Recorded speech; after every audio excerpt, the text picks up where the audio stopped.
think I'm back now. We have with us today from MindShine, Igor Babushkin and Bob Darby. But we also have Mike Fuller, the director of Muskingum Valley ESC in Ohio, with us as well, to be able to share a little bit about how they're using the product. I always think that's a good thing for us to be able to do, is to be able to hear from folks that are actually using products, to be able to show how they're using that. So we're very glad to have you with us today. Like I say, MindShine is a longtime business partner of AESA. We're so fortunate to have so many business partners that have really stepped up right now and have helped us and provided a lot of free sessions to be able to help our members. And so we sincerely appreciate MindShine, the relationship and the partnership we have with them. And at this time, Igor, I'll turn it over to you. But thank you for being with us, everyone.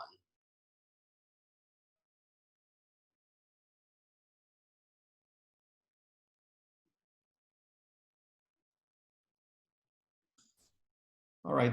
Hello, folks. Can you hear me? Okay, good. Yes, my name is Igor Babushkin, and I'm one of the partners in MindShine Technologies. We have spent, over or just about 20 years doing business with school districts and just developing this K through 12 software and technologies. And I'm going to show you one of our latest technologies that we have developed. It's called TIVA. And TIVA is, it stands for the Interactive Voice Assistant. We started initially with the name TIVA as a teacher interactive voice assistant, but switched to the interactive voice assistant because we found that the use of this kind of technology is far more going than just for the teachers. This is if any of you have ever used Alexa or Siri or some technology like this, TIVA is very similar to that, with an exception that it's data-driven, or at least it can be data-driven, and it can allow for to be connected to the student information system or transportation system or potentially other software and data points in the school district, and allows various personnel to have access to the data that they need. And so it functions basically in a way like any voice assistant would, where you can ask the questions that you're interested in, and based on the artificial intelligence response, it basically will find out the answers for you. And that's kind of the uniqueness of it. So I'll start sharing my screen. Let me just share my desktop here, and let me know if you can see it. Okay, good. So I'll say a couple of more words as an introduction to this particular product. This product was meant to be working on any device and any platform. It can be a web-based tool that can be connected with once again several backend systems in the school district. And or it can be an application on the smartphone or a tablet, and it can be used by students, by parents, by teachers, by administrators, and based on who they are, they will see or hear the information that they have or they have access to. So here, I will log in as a teacher, or might as well be an administrator as well. For this kind of data I'm going to be showing you. And so it starts as a blank, and I'll explain a little bit, because initially we envisioned that this would be something that a person would actually just log in and start asking different questions. But we have connected for this demo case several tables that were provided to us by Mike and then his team. This is a scrambled data, nevertheless, for the school district.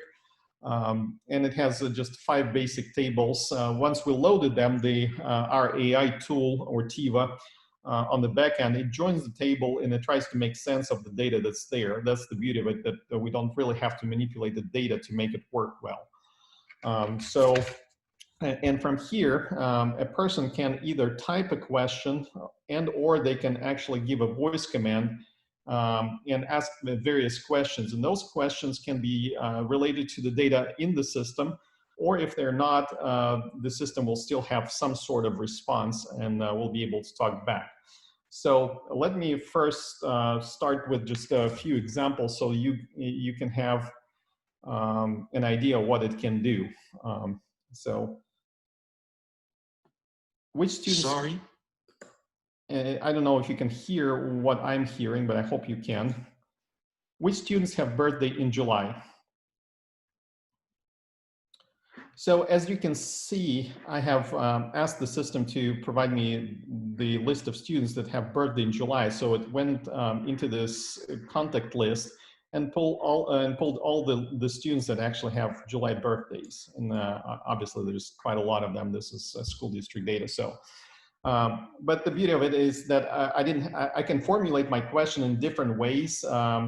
AI-driven software actually doesn't need to necessarily have a precise formulation of a question. So I can say the same question in different ways, and it still will understand what I'm trying to say. And it will provide me with the answer as it sees fit. And that's what drastically differs this kind of software technologies from other systems, which are usually report-driven, and reports usually have to be pre-programmed by somebody in order to display this sort of data. So from here, obviously, as you can see, it went immediately into the student contact table, and this is the fields that we can see, and it filtered by the birth date. That's the filter it applied. So if I remove it, it will go back into just the full list of students. The same kind of filtering capability is also dynamic. It actually was defined by the TIVA itself, and it allows us to, for instance, we can click here on the gender, and it will automatically filter the response by male and female students. So we have 58 female students. I don't know if you can see it well or not, but the numbers here are quite small, and 53 male students that have birthday in July. So I can click on those, and it will filter it and showing me just the male students that have birthday in July. Likewise, I can type here, and I will just type a question like show students that are on the bus 1332. And so as you can see here, as I typed my question, it immediately switched the content from the contact list or the demographic data for the students, and it went instantly into the transportation data. It pulled the list of students that are actually on the bus 1332. And I can further detail my question, like show students that are on the bus. By the way, as you can see, the bus is actually 13-32, but AI actually merges this, and it understands that I'm still talking about the bus 1332 as a, you know, that's my intent. So I don't have to precisely formulate the question. I have to just formulate it as close as I can. And AI completes the intent of my question. So show students that are on the bus, let's say 1332.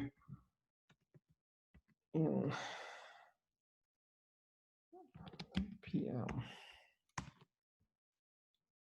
So as you can see here, it filtered the students from there just for the PM rides on the bus 1332. So it gives an ability, and of course I can do the same commands or the same kind of inquiries by just speaking with my voice. So being an administrator in the field, I can just simply say, like, who is on the bus 1332 in the evening, and it will show me the students that are on that bus in the evening. Likewise, I can inquire about individual students and their phone numbers, their parent contacts. You know, if we had the medical alerts here, we probably could have asked like what kind of allergies the students have.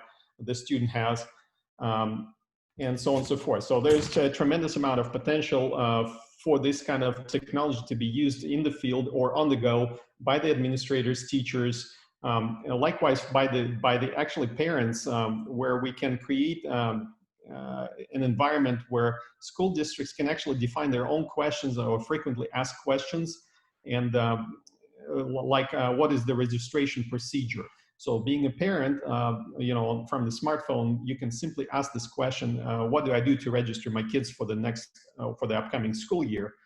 And it actually would provide instead of just the data output, it would actually provide the instructions and hyperlinks, maybe to the website, or maybe documents of what does the parent need to do to get their kids registered for the upcoming school year.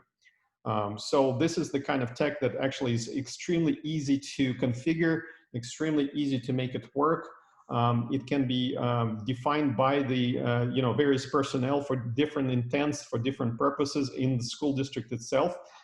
We have one of the partners from the CSIU, it's a service agency in Pennsylvania. They have requested us to make the TIVA work so that employees in the school districts can ask about their benefits, or ask about their sick leave time, or they can ask what are their withholdings. So this kind of data would come from the financial system, and in that case, just a very simple procedure. You pick up the phone, you basically say, what are my benefit options, and it would list the benefit options that you're entitled to from the school district. Likewise, actually, TIVA is also capable of doing the data entries, so you can actually record information back into the other systems as well. So you can just simply say things like, I'm not coming to work today, and it will understand who you are, and it will actually make appropriate recording in the HR software. And if there's a workflow associated, it can actually send this workflow down the road to the next person who needs to approve it, or review it, and so on and so forth. So those kind of things can be done very easily. You don't need to call anyone. You don't need to, use any, you don't need to walk to the computer or log into any software for this kind of things. You can just pick up the phone, open an app, and start talking. And that's pretty much it.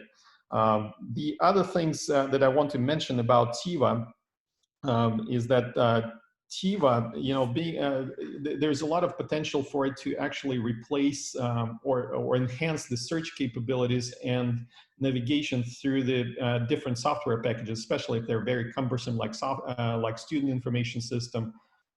We also work with a partner in Iowa. It's it's a collaborative of several service agencies in Iowa that have designed the media portal, and TIVA is going to become an artificial intelligence tool that actually will empower their search capabilities. So when the students log into the media portal, they're looking for different media resources, whether it's books on certain topics. So they can say things like, I'm looking for books on the World War II, or articles on the World War II that were published in certain date range. And TIVA will actually go out there and find the best suited response or the materials, and actually will display such. And once again, this is the beauty of it, is that it can be configured dynamically. So you don't need to program those kind of things. AI will define the queries, will translate what the person wants into the intents, and actually will query the underlying systems for you. And so it makes it very, very useful tool for many kind of different purposes. So from here, there's more. I can show you what it can do and how it works, but it's basically some of the same queries that I can do here, like how many students have attendance below 90%.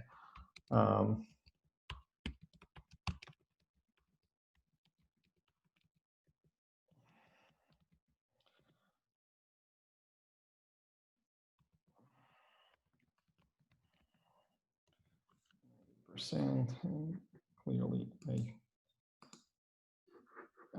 attendance. Anyways, let's see if I missed. 83 students have attendance percent below 90.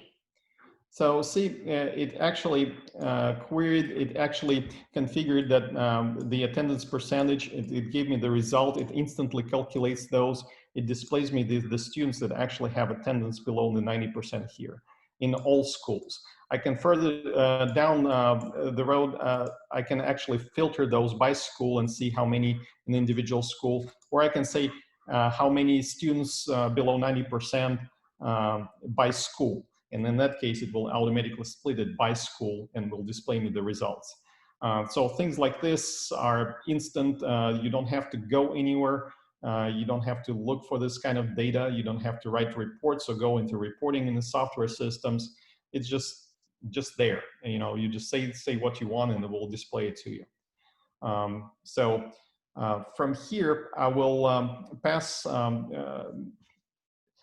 the leadership, I guess, to Mike Fuller, and he will be able to talk a little bit about how they are looking to use this kind of technology with the districts that they service. And so, Mike, it's all to you. Okay. Well, good afternoon, everybody. I'm going to go ahead and share my screen.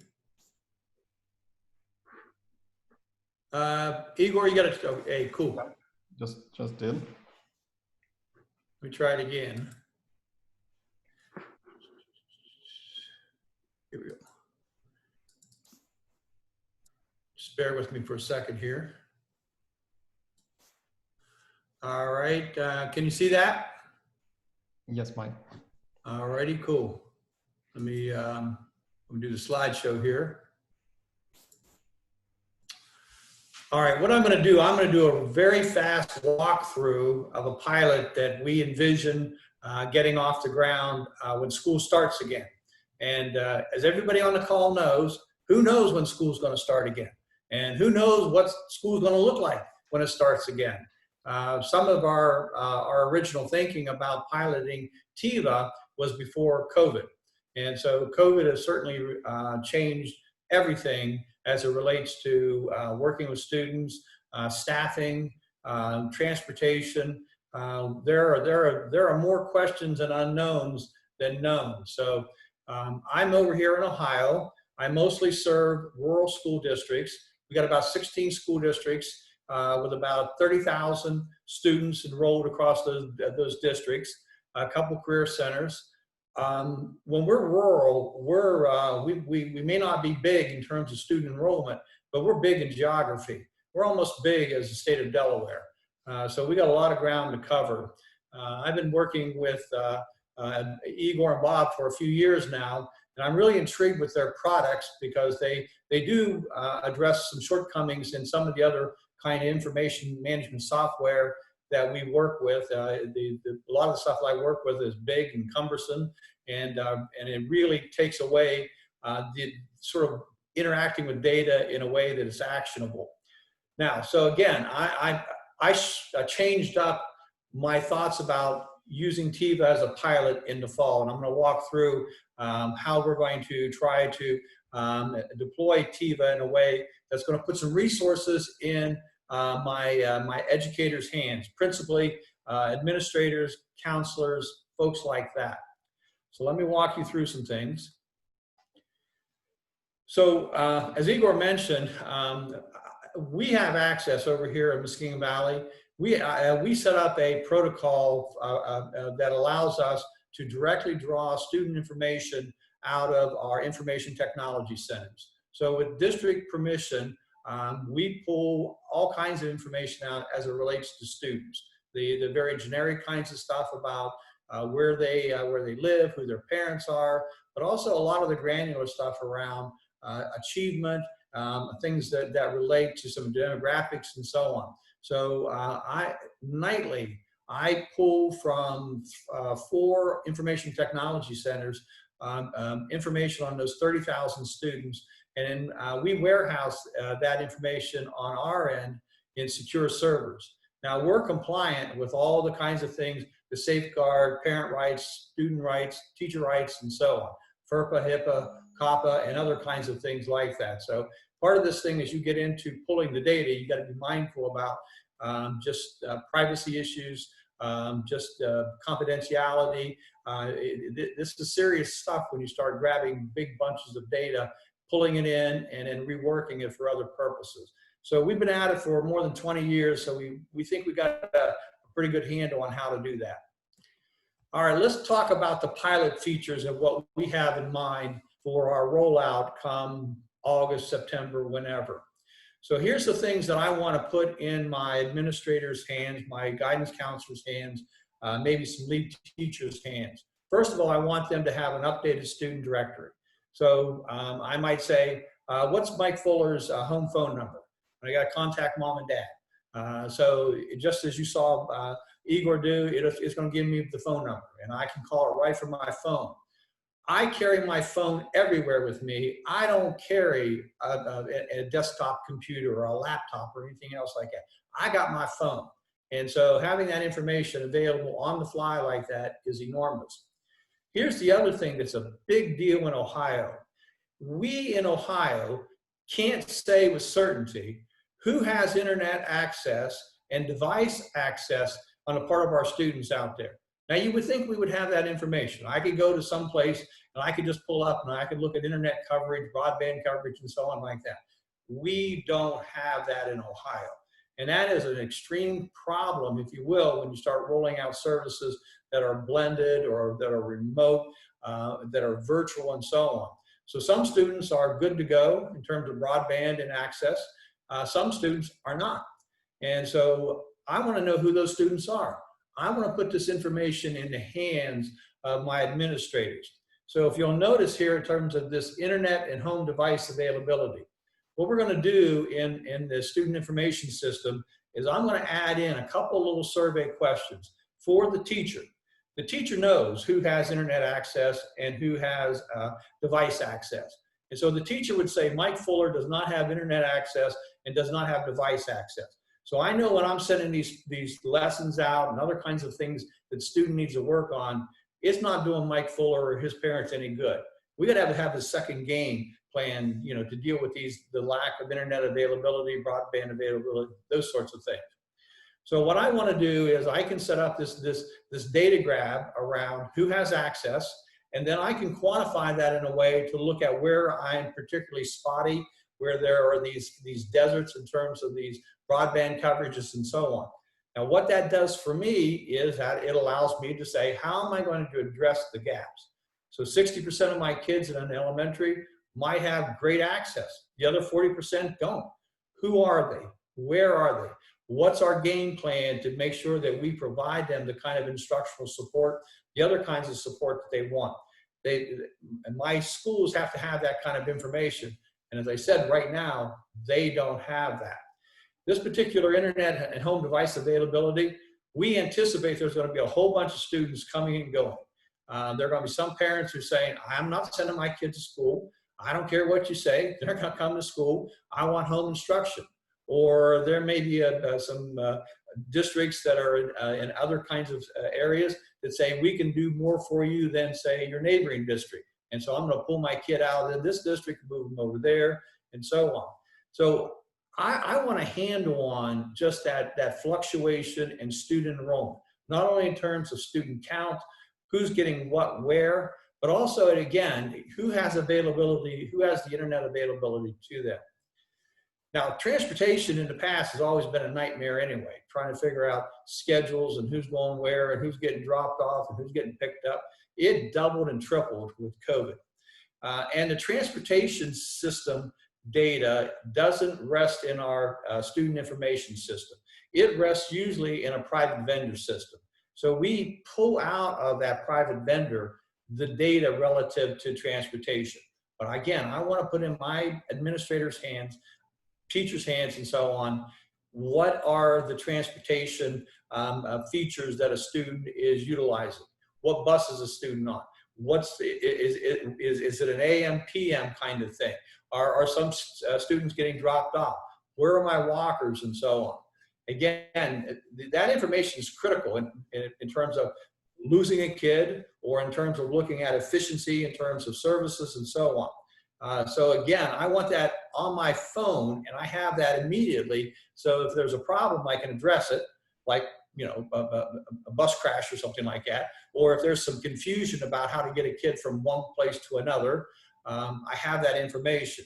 So we think TIVA can be can help us with getting that information available and being able to act on that information.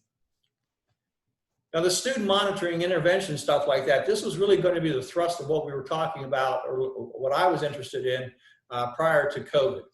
And so just basically pulling up a lot of the information relative to student progress, you know, how they're doing on end of course exam, tests, those sorts of things. Also related to my students who have special learning needs, medical kind of issues, and just a whole bunch more. Now with COVID, kids at home and everything else like that, there's a whole bunch of stuff related to mental health issues on the part of the family, on the part of teachers, and so on. Now, I still will set up some things around student monitoring and interventions, but the thrust of what I'm doing initially it relies on who has internet coverage, fluctuation in student enrollment, transportation kinds of issues, and then I'll have this other information available for administrators, teachers, and so on like that. They can look at information related to monitoring and so on in terms of progress monitoring. TIVA does this for me. It's information on the fly. So as Igor showed, because of the smart technology, that artificial intelligence stuff, you can ask the questions, and it's going to come back with a whole bunch of information. Now we can build dashboards that are that show data in all kinds of ways that I can get that sort of bird's eye view, and then I can get some very granular kinds of things. Also, this data is exportable. So there, you know, I can do some additional analyses, like for example, if I see that I have some real deserts as it relates to my internet coverage, you know, we may come up with a game plan about where we're going to take buses and for some hot spots and, you know, some food and, you know, some other kinds of features with that. And so I may need to take that data out of TIVA and then and work with it in a more comprehensive way than I can there. All right, so when is it all going down? It's going down in fall, it's 2020. I have a school district that I have in mind. I'm setting it up, you know, that whole idea about, you know, go for success. So I've worked with this school district for a number of years. The superintendent's, you know, he'll do what he, you know, if he says he's going to do something, he does it. And then he has a really dynamic staff and so on. It's rural, it's small. I got 3 buildings that I can work with. So I'm going to set myself up where we can do the kind of professional development and support to really test these features. So hopefully we, you know, we'll be able to get this thing off the ground in late August, early September, and then we can, as we're working with this, we can assess, you know, the problem areas as well as the, you know, the strengths of the of TIVA. That was fast. I apologize for running that very quickly, but I know our time is limited. And I want to try to give you a general sense of what I have in mind and how we're going to roll this thing out.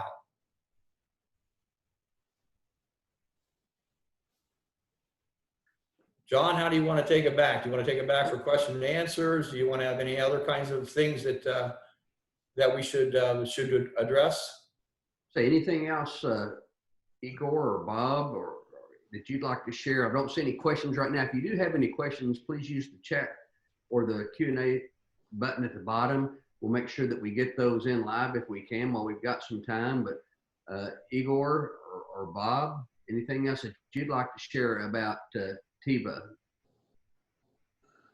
Well, this is Bob. I mean, what Mike's going to do this fall in Ohio, that our goal in having this webinar was hopefully to get another state or two that would like to at least explore the possibility of doing that same kind of pilot in another state. I think Mike has kind of the goal of getting it working and successful in his pilot, and then going beyond that in Ohio. So if we have another, I know that Phoebe Bailey has talked to us about starting up in July, looking at TIVA in Arkansas. but we sure would like to add another state or two through a service agency to do the same kind of things that Mike sees the potential of TIVA being. Well, there's definitely service agencies are a good place to implement this. That's a very impressive way to get information out, communicate, and there's no better place than ESAs to be able to help with that. I think that's a great idea of going statewide like that, being able to do that, to be able to help, and we really think that's a good way to do it. Any other thoughts or comments?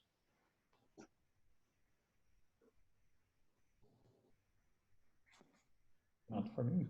All right. If not, we will make this available again. This recording will go on our website, and we'll make sure it's sent out to all participants, and we'll leave it on there. We'll also, Mike, would it be possible to get that? I know you've sent that to us, but is it okay if we post that on the website with this presentation? Yeah, absolutely, like that. And again, you know, I'm more than willing to talk to someone about, you know, setting this up. So, you know, it's easy to talk about something, you know, but it's hard to do, you know, particularly when you're, you know, you're just starting out of the gate. And so there's a lot of things that you have to think about in terms of when you're working with student specific data. And as Igor mentioned, you got to know what you're going after, you know, so you got to define in advance, what is it you want? How do you want it? How are you going to use it? So in some ways, I mean, I can grab data all over the place, but it really doesn't have functional use unless I know what I want to do with it. That's why I mentioned I went ahead and changed, you know, changed it all up, because COVID is, you know, it's the change agent. You know, it scrambled us. And so we've got to have some tools and resources to address the unknowns. So at any rate, I certainly will share the, you know, the PowerPoint. And then, you know, we will post it through Igor and Bob and so on, and through AESA, our progress. You know, hopefully we can provide summaries on what's happening, how we're doing things, you know, what we're finding, so on and so on and so on, like that. Because I do think there's some real potential for school districts that will have data much more actionable and on the fly than they've ever had before.